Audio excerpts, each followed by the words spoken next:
G'day guys, Mac with the Outer Circle, and today we're going to talk about war scenery. This is a review, and I was given many of these files up front, let you all know, for free, by War Scenery in order to print them, evaluate them, and showcase them. So that's what we're doing today. Now, if you log into their website, what you will see is, you will see this. This page here has all the usual sort of tabs: Home, About Us, Shop, News, Blog, Gallery, Kickstarter, as well as terrain bundles you can purchase, themed around a central point, as it were. So this terrain comes scaled at 28mm. Doesn't mean you can't scale it to suit another terrain size, and I'll show you how to do that later. But it's interesting to see. So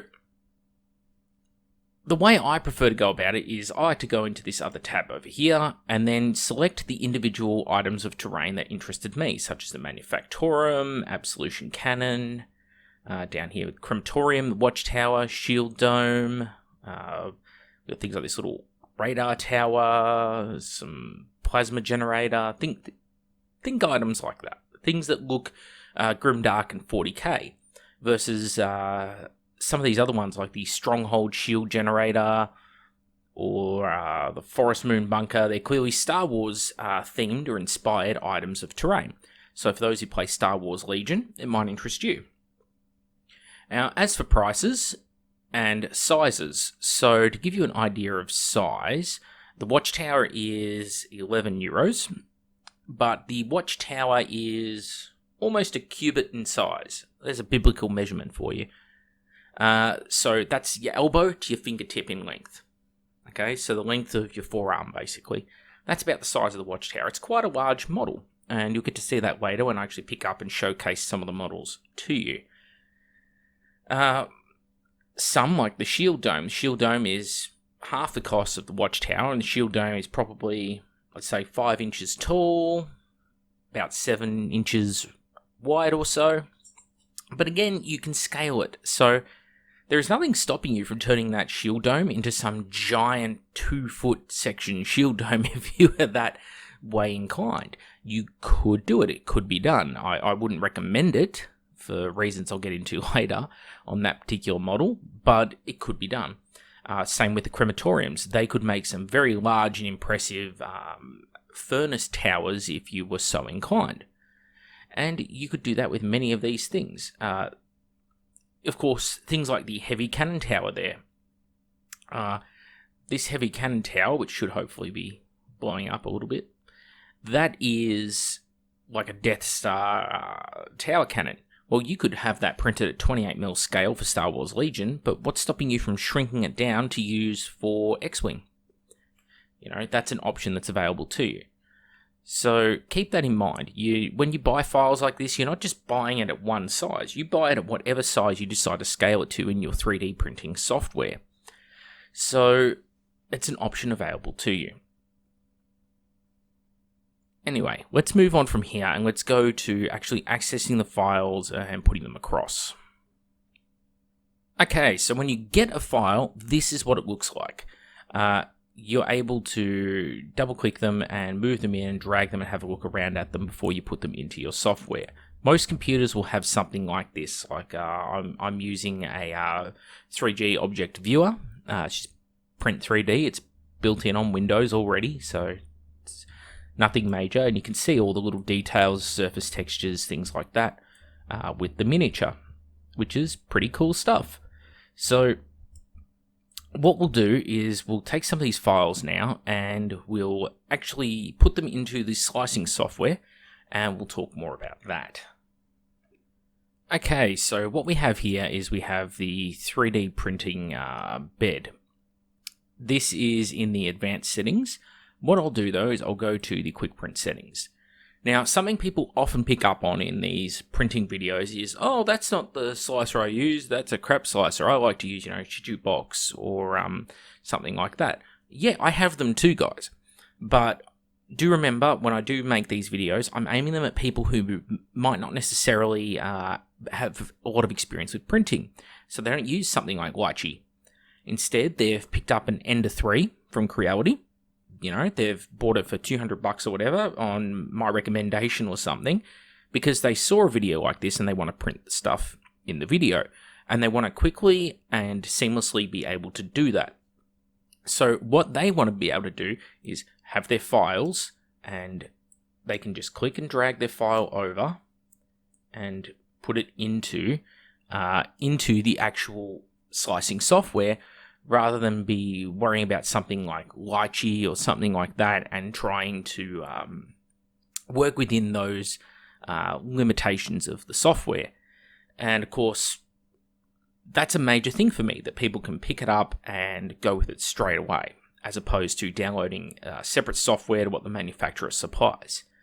Now, that said, I do really love the software that is supplied by these manufacturers because of the simplicity of it. So here you go. You've got the file in your program here. So right now, all I'd have to do is wait for it to load the bar up fully, say how long it's going to take to print, hit the save button, and save it to a USB. That's it. That's how easy it is for people who pick up something like an Ender 3 and want to print something like this. Just click the file, drag it across. The files that you buy, you just download straight to your computer, and then from your downloads, move them into a regular file in your desktop or in a USB drive, wherever you store files on your computer, and then drag the ones you want over into here to do something like this. Now, this is a rather resource-intensive file, so I'll delete it, and I'll go for something that's a lot less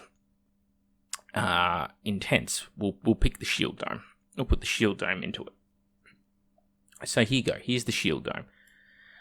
As you can see underneath, it's not supported. It has the rough shape of the dome internally. Now, there are some flaws with this file, which I've brought up directly with War Scenery, with multiple of their files, actually. And the big one is this overhang. So the overhang on the miniature is this section under the dome. If I can move the printer effectively. This section here, you can see above the spikes, where it overhangs. Now, it's very hard to print overhangs like this in a filament printer. It's not impossible, but for the layperson, the new person to printing, it is a difficult thing to do. So I don't like that about these files. What it should have, it may aesthetically be a little bit less impressive, but is a slight angle. So if you take this image as I'm presenting it right now, and you were to make the dome on an angle, that would actually greatly improve the file, because it means that you'd be able to print it with less filament going crazy on you. Another thing is these little spikes you see on top. Those little spikes, they're an absolute pain in the butt, unfortunately. So they have a habit of snapping off if your printer's not properly calibrated. And that's not a problem with the file, but the thing is, the best files in the world are designed to take into account things like not having 100% perfect calibration on your printers, with things like extrusion settings and temperature settings, to try and compensate for it a bit by making things a little bit heavier duty than they need to be to achieve the job. That said, it's not a problem with the file or with what War Scenery has done. I want to stress that point, but it's a personal preference of mine, just trying to make things a little bit more sturdy, because remember, these things are designed to be used on a tabletop, to be carted around for events and things like that. They will get damaged and they'll go through a bit of suffering. So anyway, this item here now, we could scale it up. Scale it 1 at the moment. We could go up to 2. And there you go. At 2 times the size, it could still fit in a Ender 3 printer. Is my Ender 3? Actually, I think this might be. Yeah, my CR10. I was going to say, it'd be a bit big for the Ender 3. This is a 400mm bed, not a 300mm bed. So you could greatly increase the size of these miniatures. Or, if you wanted, you could drop it down to say, I don't know, 0.4. And make it so that it will look pretty cool on something like a Titanicus table, or even put it onto the base of a knight.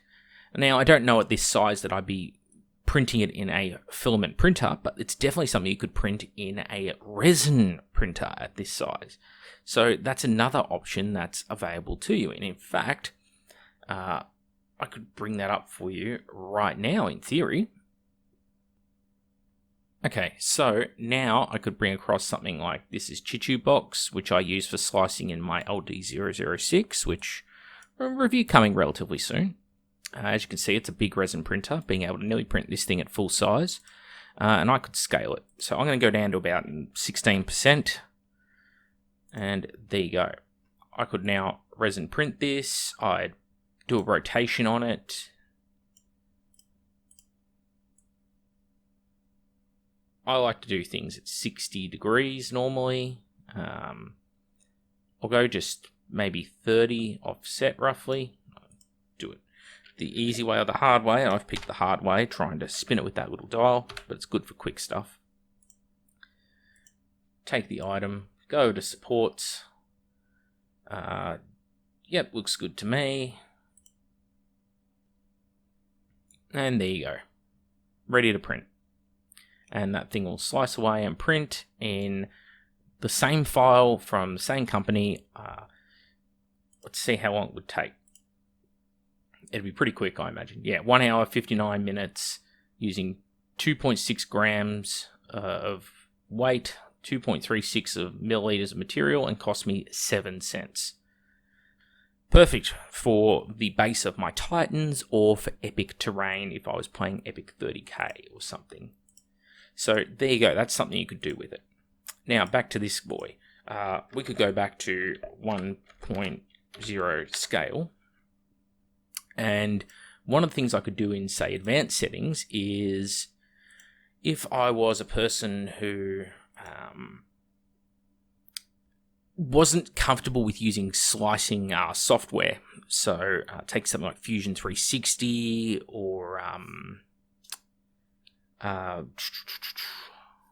one of the other software for reslicing a model. What I could do is cheat a little bit by going in here and using cut off bottom of object and cutting off something like 60 millimeters. Maybe a bit less, maybe 55. And I could slice, essentially, apart from these little nubs of... So let's get rid of those. Let's go up to 57. There you go. They're all below the surface. I could now just slice the top of this shield generator as a piece of terrain. So that's an option that's open to you, which is pretty cool. Going back from expert to quick print, though, one of the items I produced was the Watchtower. Now, you could print it as fully assembled, and this is the Watchtower fully assembled. It technically can be printed. I definitely wouldn't print it this way because if you look from underneath, you've got these large flat surfaces. Well, that large flat surface up there is going to fight you. It really is when you go to print. You're going to get sag in the material unless your settings are correct. Now, I've got the settings correct, but why would I put myself through the difficulty of producing a print this large and basically this complex where I'm trying to print things like the window slots, for example. The window slots have flat surfaces, so getting those overhangs correct is going to be difficult. Why go through the process of a 36-hour print? Just asking for trouble. So instead, what they've done over at War Scenery is they've provided the file in multiple pieces. So you can print the first level, which is probably the easiest part to print of the large assembly, that is.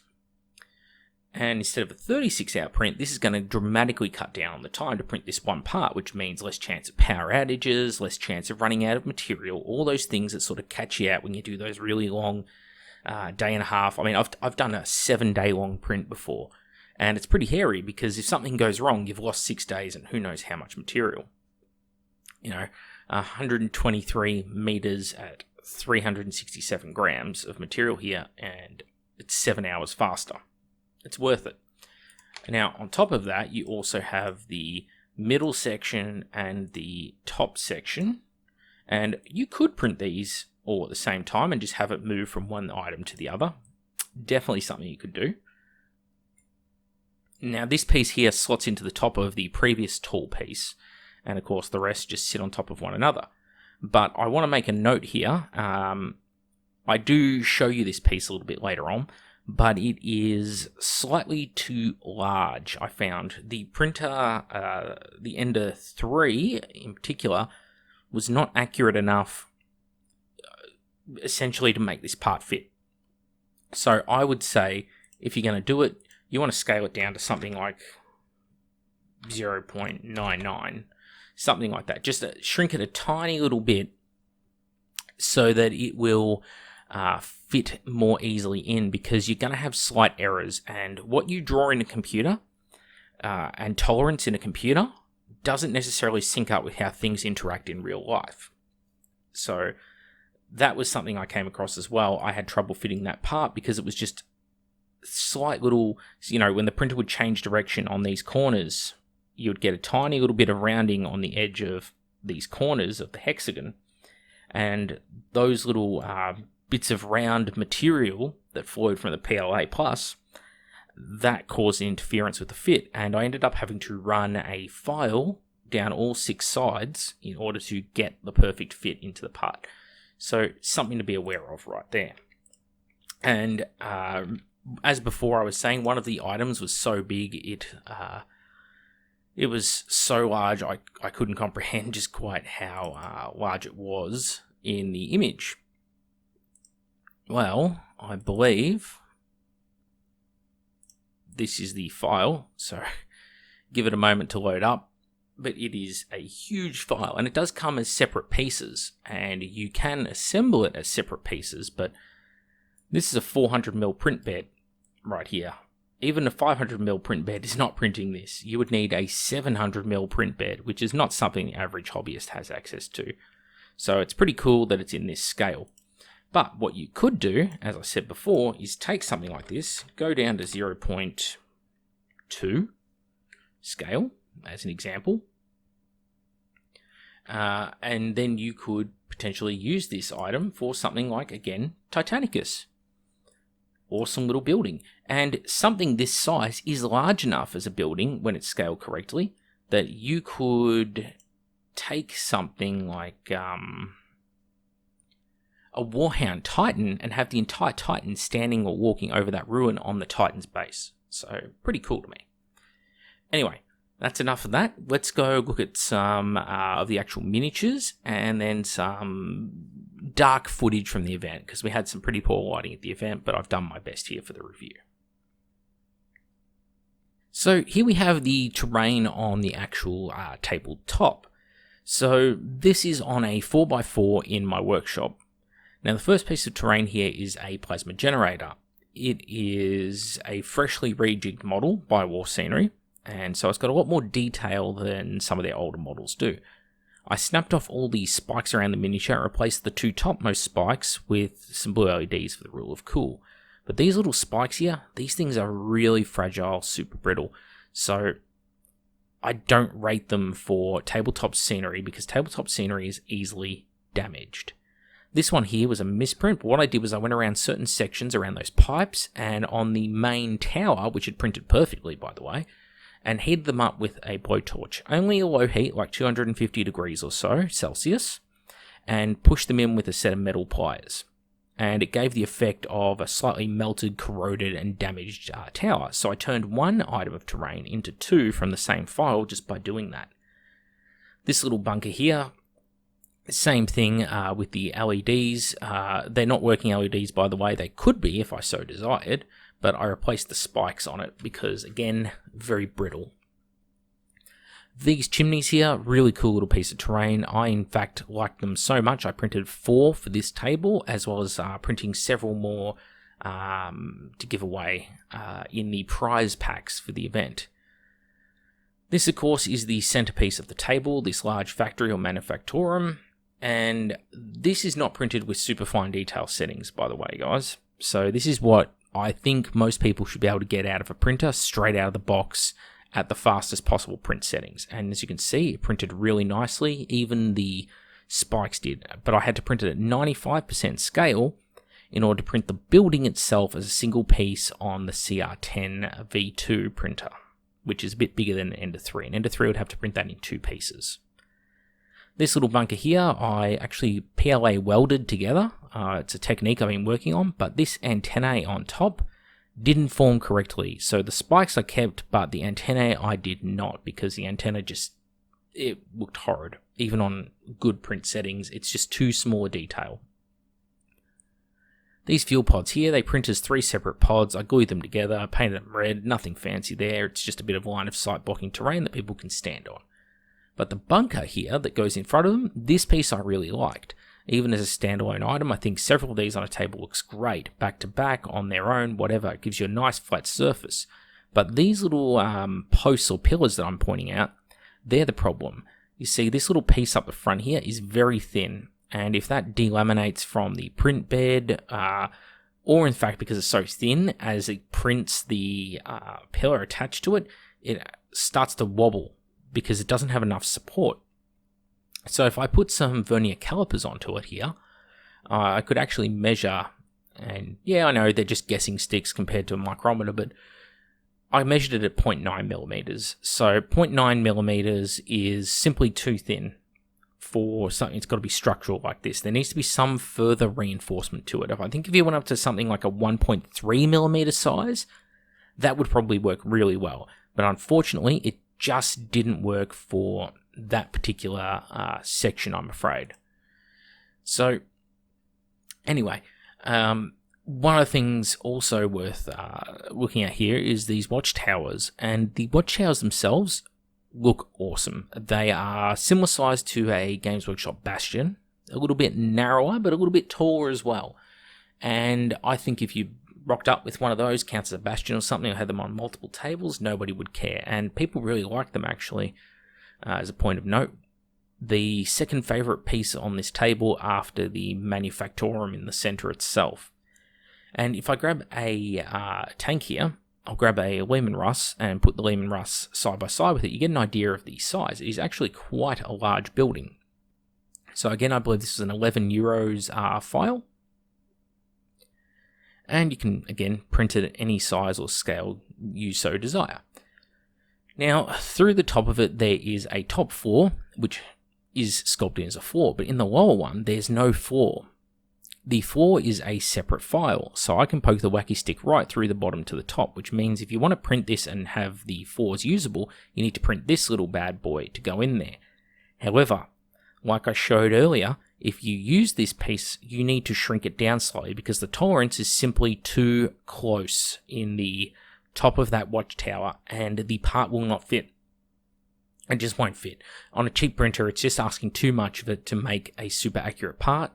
And again, for a layperson, a person who is not used to 3D printing, they won't have the settings on their machine dialed in to such a degree that they can accurately make it fit. Now, back onto this shield generator. This shield generator here, I had one major problem with it, and it wasn't all the little spikes which I snapped off deliberately. It's the underside here of the dome. So as I stated before, the underside has these little bits of dangling filament. Now, using the hot blowtorch, hold the dome upside down, use the blowtorch, I melted most of the filament away. But this is what it looks like when it prints out. Ignore the little piece on the bottom there, that's part of a misprint, which is why I didn't use this terrain, but these bits of filament here, they're a real issue, and it's because of that dramatic overhang. The printer isn't designed to print that kind of overhang, and just a slight bevel to the shield would fix that. Now, when you're pathing, if you want to manually path your slicing, it could be resolved. But I think for the average person, I prefer that the model is made to be as durable as possible over as fine detail as possible. And things like these spikes, they snap off super easily in most cases. Like one finger is able to do it. And even using the wacky stick, I was able to make one that had printed on a slight angle just pop straight off the side of it here, as you're about to see. Yeah, for gaming purposes, it's no good. You need to have durable stuff from the tabletop. Now, for display, it's a different story. But if I was printing these for display, I'd be printing them very slow, very deliberate settings on my best possible printer.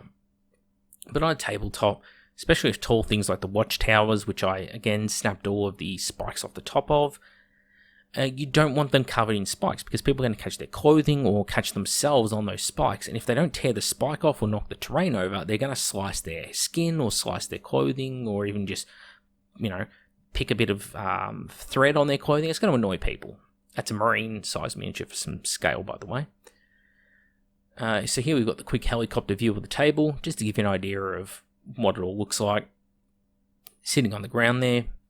Now, this to me was the perfect amount of terrain to cover a 6 foot by 4 foot table. And as you'll see at the event, the way I laid out the table, I used the plasma generators and the Factorum as sort of a line of sight blocking item straight up the center of the table and left the sides with some terrain but mostly lacking. And it meant that players inevitably gravitated towards fighting very aggressively up their respective right flanks. Because what I did was I got people to deploy in a hammer and anvil, which is where you deploy on the short edge of a 6 foot by 4 foot table. And they were able to, it made some really cool gameplay. By the way, this is all the rolls of filament I used. Three rolls for this entire table, this entire project, and that included the misprints. So yeah, that's probably $75 worth of material. Now, as you can see here, at the start of the game, both players, the Mechanican player deployed pretty heavily to the right flank, the Ultramarine pretty heavily to their right flank. So straight away, they're already falling into the trap of the layout of my table. And in a good way. And as the game's progressed on this table, this is a pattern I saw repeated pretty commonly, where players would head up the one flank and then those large buildings would act as the line of sight block between them. It's really cool that, I'll say I was able to manipulate the players in that regard. Because I don't think a single person who played on the table had complaints about it. Now, this is in contrast to some of my other tables where I tried to do a mixture of tall terrain and short terrain and sparse tables, and the more sparse the tables, the more complaints about the tables. That's the big thing to take away for those of you who are considering building a table like this at home. This here is the right level of density. You could go even more terrain on it and people wouldn't complain, I don't think. But for an event, I think this is a perfect amount of terrain. It beats planks of polystyrene, right, propped up against one another. And if you were to buy all the files for this table, you probably got €100 in files, if that, and then another 75 in filament plus the printer itself. You're looking at probably $1,000 or so, half a grand Australian, that is, to build a table like this. But then you can make as many of a table like this as you want with those files and that printer, and if you're already invested into these things, well, it's definitely a great option open to you.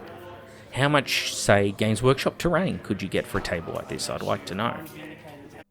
Anyway, that's all from me. I hope you all enjoyed this particular episode. And overall, I would definitely say war scenery, it's worth it. The price for initially setting yourself up to 3D print and build a table and get all your files and everything, yep, that's high. It's definitely high. It's not so much higher than a Games Workshop table, though, that I would turn my nose down at it. And if you're going to be making multiple tables, well, things like filament and the cost of the printer itself, you can start to subtract that from your future costs because you've already invested in it on the first table. So when you make the second, the third, or in my case, the 12th, 13th, 14th tables, the printers paid for themselves by that point. They really have. So something to keep in mind. And don't feel like you have to go into something like this war scenery shop here and pick all the most expensive items that you can find. You don't have to. Many of the smaller items, like the little auto radar tower, it's one of my favorite ones. I printed like 3 of those. They're tiny. They use almost no material in the scheme of things. And it's cheap. So go for gold, Infantry bunkers, like you want to do a bunker tabletop. There you go, £8 infantry bunker up here. Get that bad boy. The Imperial Army bunker here, you could use him as well. You could use a little Watchtower there. Gun emplacement. Landing pad.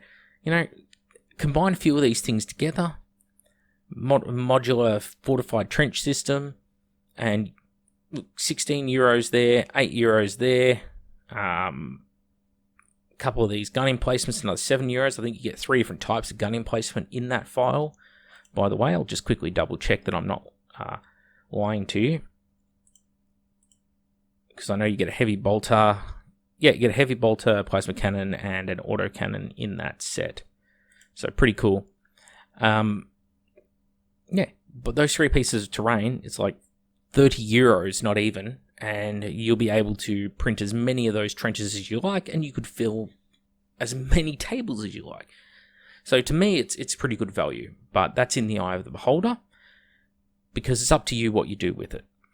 Anyway, a thumbs up from me. Yes, there are some issues that I would like to see changed with the files and formatting, but they're minor. They were not problems that led to me saying, you know what, this is not a project I want to tackle. This is horrible. I need to end this review. I need to not recommend this. Definitely not true. Not an issue I faced at all on this project, which is great. Anyway, make with the outer circle. Hope you all found this useful and informative. If you've got any questions, please hit me up in the comments below, whether it's talking about the files, about slicing the files, about settings I have on the printers, what printers I'm using. Any of those sort of questions, let me know. I'll chuck a link for War Scenery as well into the video description, and I'll put it in a pinned comment as well, so you can easily find it. And also a big shout out to War Scenery, and thank you for supplying me with the files. They have helped out with the event by doing this, because I was able to print a table's worth of terrain for people at the event to play on, and I was able to also give a table of this terrain away at the event, which was pretty cool as well. So thank you very much to them for enabling that. I greatly appreciate it. And thank you all for watching.